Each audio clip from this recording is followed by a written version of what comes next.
Welcome to the IVM Podcast Network.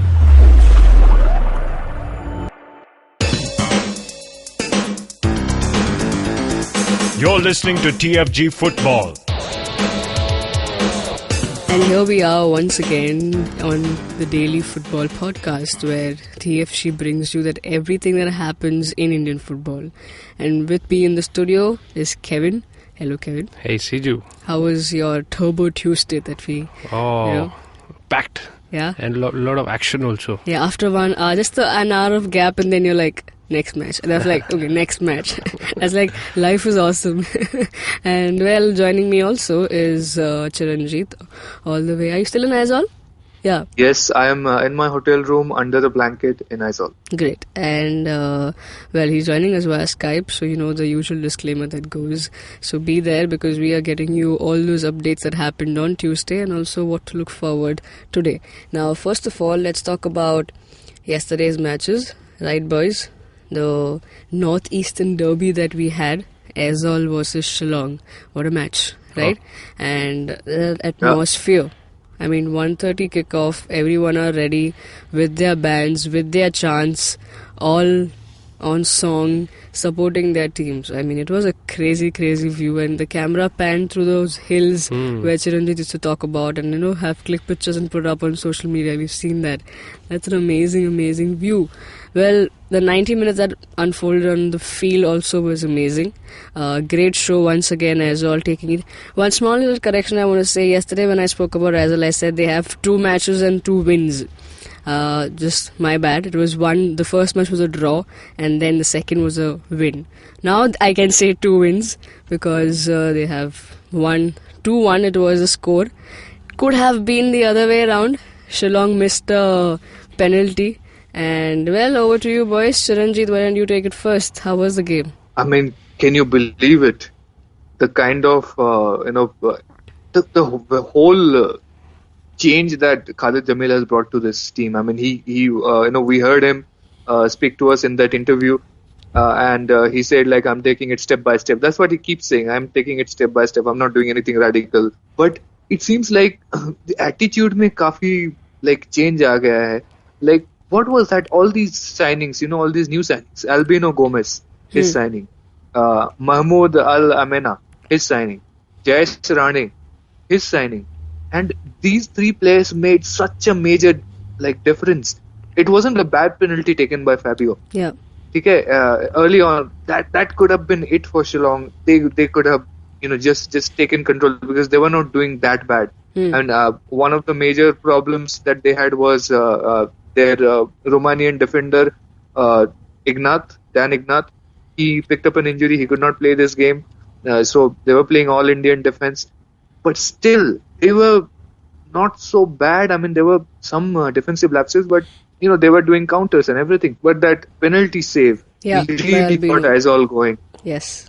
Yeah, and then Jayesh Rane had a role to play in the first goal as well. Like Lalru Athara just scored that good one from close range, and then he comes and scores the second goal in the at the hour mark.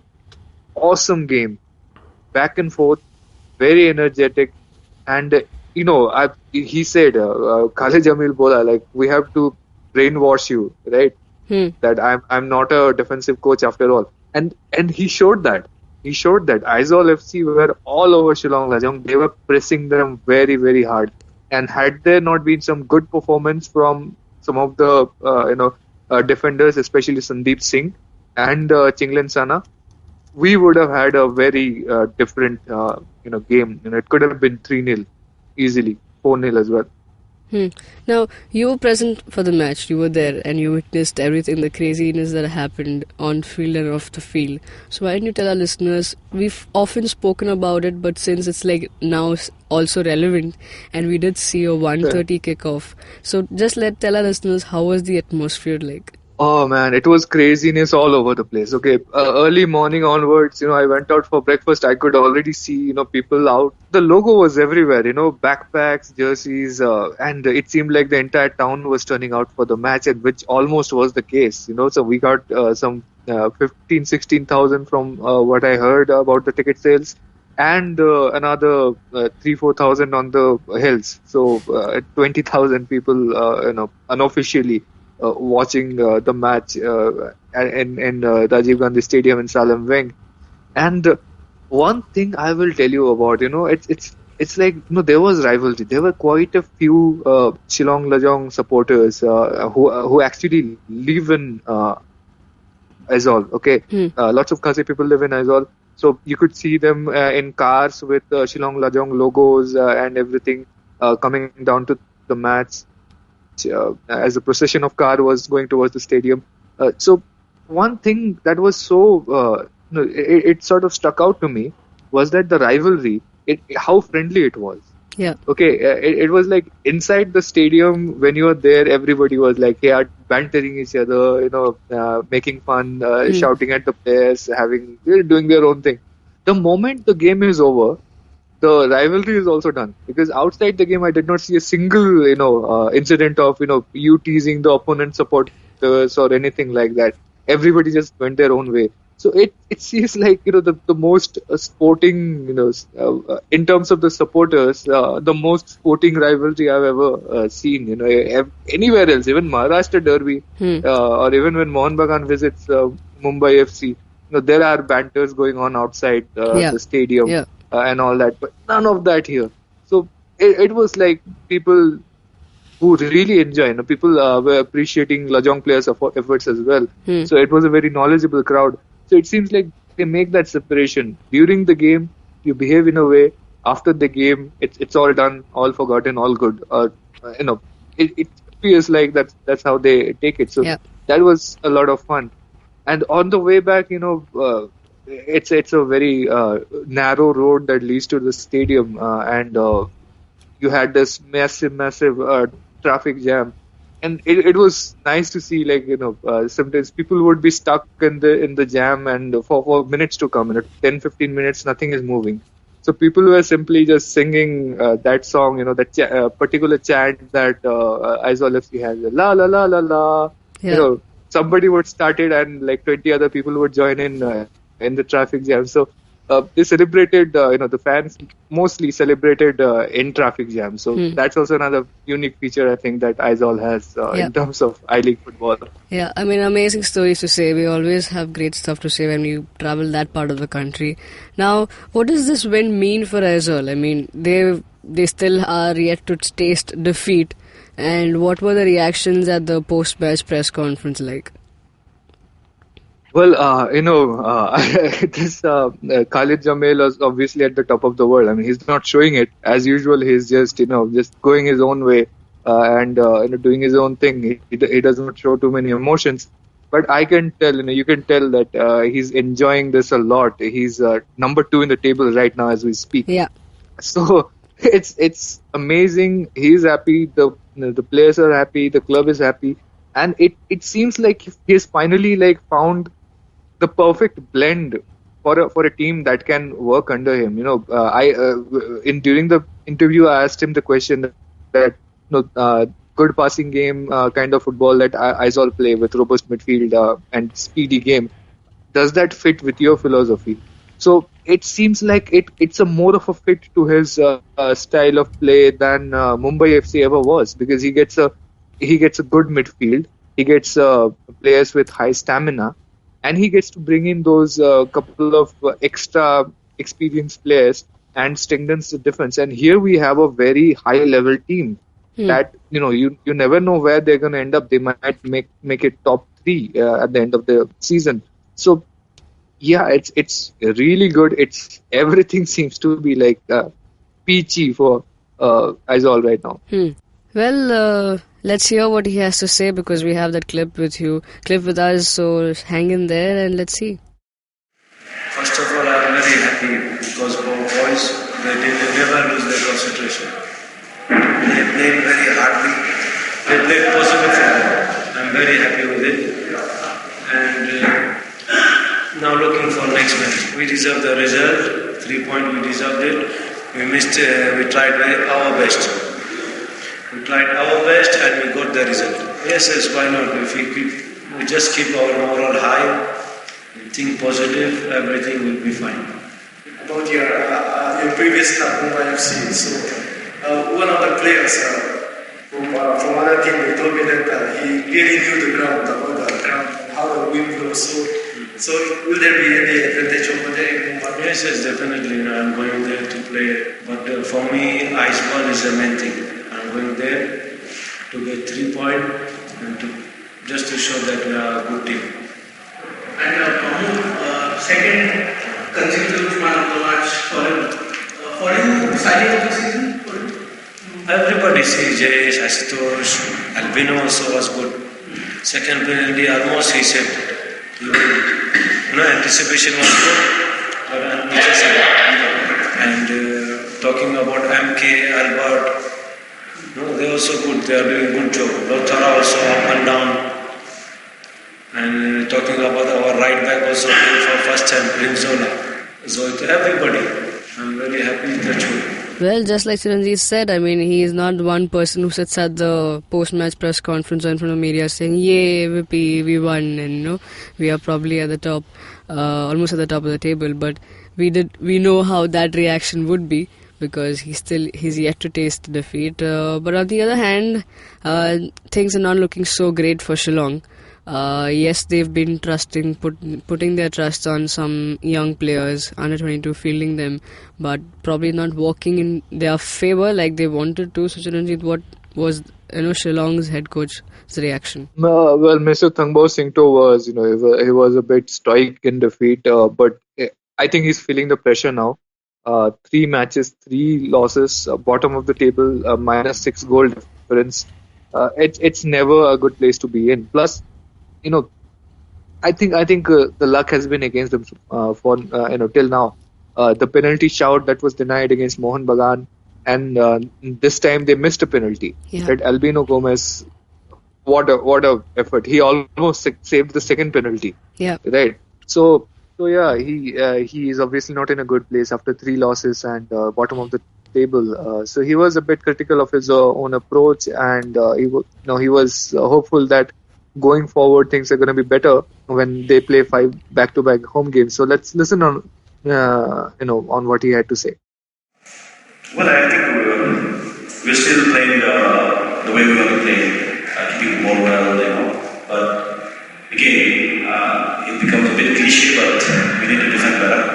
Considering this week, all doesn't help. It's 3 matches, and of course, the chances we got, I think, of course, penalty, part of penalty. The chances we got in the second half, maybe just a draw would have been great. At the moment, if you say, if you look at the league, I think we're down there. We need to start winning. We have 5 consecutive matches to come after this. We can't lose at home. Can't lose at home anymore. Away, always we think of a draw as a good point, but if you win, it's great. Away also. But we couldn't do that. Now we have to concentrate more on home games, particularly 5 games, and get as much point to the table as we can. Now, well, that was the first game that we had yesterday. Now, we're just going to quickly run through the second game because that's how quickly it was all over. The match I'm talking about is Mohun Bagan versus Minerva, and within 30 minutes there were 3 goals. There were 3 goals. I think half-time, that's how the score was. Half-time and was 3-0. 3-0. And second half is come and put 1 more. Probably there would have been more, but just few missed shots that were, not because the goalkeeper did any great saves. Well, Kevin, now you were watching the match. So, we did expect this to be a one-sided affair, okay? But there was no fight put by this team called Minerva. Like nothing at all. Even when they were 1-0 down or 2-0 down, they just gave up. And there was no attitude of saying, like, I'm not making a point that, I wanted them to go all guns blaze against a team like Mohun Bagan. No. But there's an effort of containing, of a fight being put up. Something, like how Aizawl held on to East Bengal.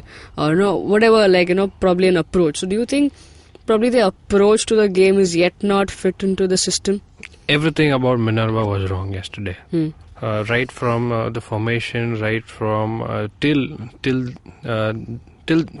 how they came on the field. Even the strategy for substitution was totally wrong. So you get in a striker for a striker when you're 3-0 down against a team that's really attacking you from all sides. I don't know. What sense does it make? And I keep telling about this. They're playing Lagan football. Where the ball is, everybody, there's 3 players running towards the ball. That is not how football is played. You got to define responsibility for your positional players, and that's how it is to be done. It's not that one fellow sees the ball and everybody runs towards that. That was totally missing. And even if you know there's a team that is going to attack you from all sides, contain them. Try to hold the ball a little bit too much. Try to not lose. Try to not give away free kicks. They were all doing it all wrong. So Minerva really have to sit down and understand how to take the game one game at a time. So when you know that your strengths are not really into the picture, your team understanding is not there, you just cannot come on the field without knowing what to do. Even the strategy of getting off a striker and the timing also was totally wrong. Getting it midway in the first half, and just after you start the second half, there's another substitution. What does it tell the player? Do we know what we are coming to what we are getting to the field? I think that's really a downward way for Minerva from here on. And it was like a golden opportunity for Bagan just to take another 3 points from the game, and that's exactly what they did. I mean, Duffy coming up, showing off that one goal is not enough for him, so he has to keep up to that scoring a brace in every game. And Sony Nonde played the last night, yesterday's match. It was a 4:30 kickoff, and it was his first game to the season. And of course, I mean, that man comes on and he creates goals. His first goal was his free kick, right? That came and Duffy puts it in. So, I mean, JJ gets his first goal. So there were a lot of things that happened for the first time against Minerva for the season. But we kind of expected a one-side affair. Yeah, but then we did. The way Minerva have really played the game is sad. Yeah. It's really putting a pressure on them for performing the next games. You can't be doing this against a better side. Yeah. Chiranjit, you would be a happy man? Yeah, how was Sony? Yeah, amazing. Just comes in, 2 assists, and he hit the post, I think, 1 hour. And I missed most of the game because I was stuck in traffic with everybody. But this is good. This is good. You can just see, that Minerva, Punjab, and Chennai City both. I think it was a bit of too much of a hurried entrance to them into the league. So I don't know what to say about these teams. Both these teams haven't scored a goal yet. They played 3 matches each. So their striking ability is just not there at all. I mean, look, Sanjay Sen brought in Shilton Paul for the last 10 minutes. What was that? He was like making fun of them. He was like, okay, what do I do? Okay, just let them give them my second or third choice goalkeeper. Who's the butt of jokes everywhere. And everybody was praising that is Shilton Paul's best performance in years. That he played 10 minutes against Minerva and did not concede a goal. Yeah, so the whole thing was, it just became banter towards the end of the game. So it just did not seem like the two teams belonged in the same league as I have been seeing. So Minerva, Punjab up against teams like the East Bengal, Bengaluru, Mohun, Bagan will have a very tough time just standing up for themselves, and it's sad, as Kevin said, it's just very sad to look at. Yeah. Now the other team that you're talking about, we just mentioned about Chennai. They were in action against DSK in the late evening kickoff to 7 p.m. kickoff, and once again a defeat, but DSK stepping up to the game, finally tasting success over there. 2-0 victory. I think the second was a penalty, and it was a great game for DSK all over once again. We did expect that. I mean, DSK would really show their strength. Though they were on the losing side in the previous games, they did put up a fight. So Kevin, quick thoughts on that? Slightly better than Minerva, Chennai. Even on the losing side, they weren't all that bad. DSK were too strong and too pacey for them, and the usual suspects, Cuero with his free kicks and darting runs inside, and set pieces are really difficult for the opposition of DSK. They're really good at that, and Jerry once again what outstanding game. Yeah. So DSK are a pacey side. You need to contain them from the flanks, from the center. Chennai can do better. They're not all as bad as Minerva. Chiranjit, your quick thoughts? Okay, I was a bit disappointed by some of the individual decision making from Chennai City. That foul Ichizona committed on Kim Song Yong that resulted in the penalty. He did not need to do that at all. Ichi has been a Mohun Bagan player in the past. I've seen him play extensively. He was one of the most trusted and one of the players you could look up to in the team to do the right thing and have a cool head. What is he doing? I think some frustration is seeping into his game, which is a bad news for Chennai City. And Tank, you could see that the guy has skills and he can take the ball and go through some defenders and get you to the final third. But his shooting was all over the place. He just could not seem to find the target. So I don't know why he has done this for a couple of games now, and why the coach wouldn't tell him to somebody else to run up in unison with him, keep the line, and tell him to pass instead of trying to shoot every time from outside the box. So there are things, that they can address, Chennai City can address to get their, attack in order. But it just seems they're not doing it at the moment, and they haven't settled in at all. Yeah. I mean, a lot of things for the new teams to be done, and I hope, towards the season, as the season progresses, we see some fight and some good performances from them. Now, moving on to today's matches, first game at 4:30 is Churchill versus East Bengal. Now, this again looks like a one-sided affair, but Churchill might just tip off, come fight back against East Bengal, but it's unlikely looking. But Churchill will definitely look for a win here because they're in a desperate situation. So, Kevin, thoughts on the match? Churchill is technically sound. You just cannot write them off so easily. They have the ability to take the game to the opponent, and they've shown they are not a laid-back side. They can attack, and they also know how to contain attacks. So it's not going to be an all easy ride for East Bengal here. I know, because they've been attacking all time. And Churchill can hit them back. They've got a strong defense line, Churchill. So East Bengal will not have an easy time today.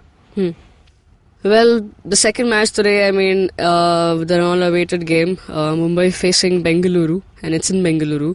So this would be it would be a challenge for Mumbai FC now, because if this happens, like 11 men, all Indian men playing the strongest side of Bengaluru, this will be the biggest challenge for Kashyap and his men. So please, Kevin, your thoughts on this match? Oh, all eyes on this game, really. Mumbai FC has really turned out to be a different side from last year, with all the changes that they have and all the players that are performing so well. And with the all-attack strategy, it's interesting to see how they bring the game to Bengaluru, because Bengaluru, we know, they are equally good at defense and offense. Really a tactical game today. Yeah, Charanjit? So I think what is happening, what we are seeing is that the rivalry that has been brewing between Mumbai FC and Bengaluru FC, it's going to the next level. Okay, it was a very different kind of a scenario under Ashley Westwood and Khalid Jamil. Ashley Westwood had that restless, all-attacking attitude, while Khalid Jamil went in with for all that he's trying to change now. In these games, he was totally ultra-defensive. And it was a good war of wits that we saw unfold over 3 seasons. And mind you, 4 matches were drawn. Mumbai FC won 1 game, and Bengaluru FC just won 1 game. So it has been a very even contest so far. So now that Albert Roca is there, Bengaluru FC are no longer that arrogant, aggressive brat in the league. They are measured, more mature in their attacking approach. And Santosh Kashyap has a more a better team, so to say. They again are more balanced and have more attacking elements in their team than the previous seasons that Mumbai FC had. So it's going to the next level. And remember, this is a fight for the top of the table. Both teams have won their previous matches, so 100% win record. We have never seen a Mumbai-Bengaluru match like this before. It has always been about Mumbai FC trying to save relegation and Bengaluru FC trying to win the league. And here they are facing each other in one of the first, top-level contests of the league, just trying to be top of the table, beating Mohun Bagan to it. So this is, I think, something very new, and all the fans who have indulged in this rivalry will have a very fresh outlook that will come out of this game as to how the season will turn out for their clubs and how this rivalry will turn out for the next few years, because they're leveling up. Yeah. It's also like it's a new start, a new year, a new beginning for both the sides. I mean, a new rivalry altogether, because it's a different side and a different coach and new fans emerging out in the picture. So it's definitely a must-watch. And I'll tell you something. Yeah. And I'll tell you something. This news has just broken. Mumbai FC has signed Denzel Theobald. The first foreigner? Yeah, their first foreigner. So, maybe we will see him tonight, maybe we won't. But yes, they are adding more experience. They are adding more depth to the squad, and things maybe will turn out more interesting than we even think right now. Well, great stuff, and let's hope for an entertaining match tonight. It'll be a killer of a game, and hope all the fans, everyone, are glued to it. Well, you know where to catch it. You can, if you tend to miss it, you can get onto our website, thefangarage.com, for the live updates. Also, if you're listening to us on YouTube, all you have to do is like, share, subscribe, hit the bell button so you get the new episodes updates. You can also listen to our podcast on Audio Boom, SoundCloud, iTunes, etc., and various other podcasting apps. Do follow us on Twitter at the rate The Fan Garage. We're all on Twitter. Chiranjit, Ashirajit Oja, I__ Boza for Kevin, Sujamandu94 for me. Have a great day. Enjoy the match. Cheers.